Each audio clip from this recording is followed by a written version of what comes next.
आज हम भारत की समुद्री शक्ति में जुड़े एक ऐसे नए अध्याय की बात करने वाले हैं जो हिंद महासागर में न सिर्फ हमारी मौजूदगी बल्कि हमारे इरादों को भी एक नई मजबूती देता है। पता है, ये शब्द सिर्फ कोई कविता नहीं है। ये उस हकीकत का ऐलान है जिसका नाम है आईएनएस समुद्र प्रताप। एक ऐसा नाम जो अब समंदर की लहरों पर भारत की बढ़ती हुई ताकत की गवाही देगा।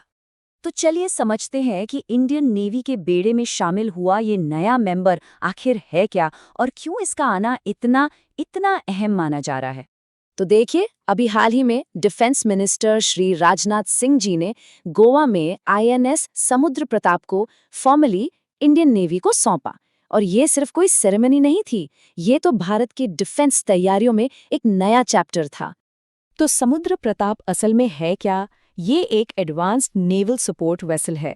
अगर आसान शब्दों में कहूं तो ये समंदर में हमारे वॉरशिप्स का सबसे भरोसेमंद साथी है। जरा सोचिए, एक ऐसा जहाज जो मिशन के बीच में ही दूसरे जहाज़ों तक फ्यूल, जरूरी सामान और टेक्निकल हेल्प पहुंचाए ताकि वो बिना रुके अपनी ड्यूटी पर तैनात रह सकें। और यही इसके सबसे ज़रूरी काम है। देखिए, ये सिर्फ मदद नहीं पहुंचाता बल्कि हमारी नेवी की रेंज और कह सकते हैं कि उसका स्टैमिना बढ़ाता है।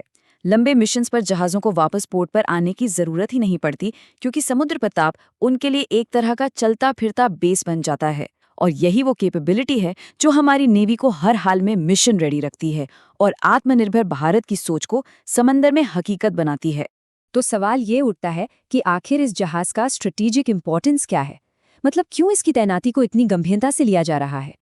ये सवाल आज के समय में बहुत ज़रूरी हो जाता है, खासकर तब जब हिंद महासागर में जियोपॉलिटिकल टेंशन लगातार बढ़ रही हैं। गोवा में इस जहाज़ को सौंपते हुए रक्षा मंत्री राजनाथ सिंह जी ने साफ शब्दों में यही मैसेज दिया। उनका ये बयान भारत के मजबूत इरादों को दिखाता है। सबसे ज़रूरी बात यह है कि ये सिर्फ एक बयान नहीं था।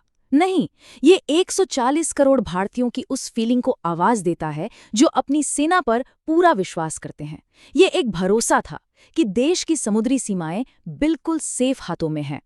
और यहीं से हमें पता चलता है कि आईएनएस समुद्र प्रताप जैसे जहाज कैसे भारत की समुद्री सीमाओं को सिक्योर करते हैं, नेवी को लंबे मिशंस के लिए ताकत देते हैं और दुश्मनों को एक साफ संदेश भेजते हैं कि भारत हर हाल में तैयार है। लेकिन इस जहाज का महत्व सिर्फ इसकी मिलिट्री कैपेबिलिटी तक ही नहीं है।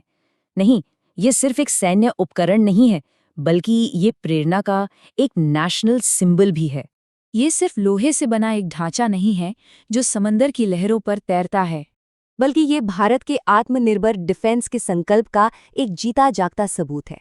ये इस बात को दिखाता है कि भारत अब अपनी सुरक्षा जरूरतों के लिए दूसरों पर डिपेंडेंट नहीं है। सच कहूं तो ये जहाज उन युवाओं के लिए भी एक इंस्पिरेशन है जो इंडियन नेवी या डिफेंस फोर्सेस में शामिल होकर देश की सेवा करना चाहते हैं। क्योंकि एक बात तो है, देश की ताकत हथियारों से नहीं बल्कि उन्हें चलाने वाले जज्बे से बनती है। और आखिर में आईएनएस समुद्र प्रताप की तैनाती दुनिया को एक बहुत ही क्लियर और पावरफुल मैसेज देती है। आईएनएस समुद्र प्रताप का आना एक बार फिर से दुनिया को 3 बातें साफ साफ बता देता है। समंदर में अपने हितों की रक्षा करना हमारी जिम्मेदारी है, हम हर चैलेंज का सामना करने के लिए तैयार हैं और भारत कभी पीछे नहीं हटता। देखिए, ये तैनाती हम सब के लिए गर्व का पल है, लेकिन ये हमें सोचने पर भी मजबूर करती है। जैसे जैसे भारत की शक्ति बढ़ रही है, उसकी जिम्मेदारियां भी बढ़ रही हैं। अब सवाल ये उठता है कि इस नई ताकत के साथ इंडियन नेवी अगले किस चैलेंज का सामना करने के लिए तैयार हो रही है।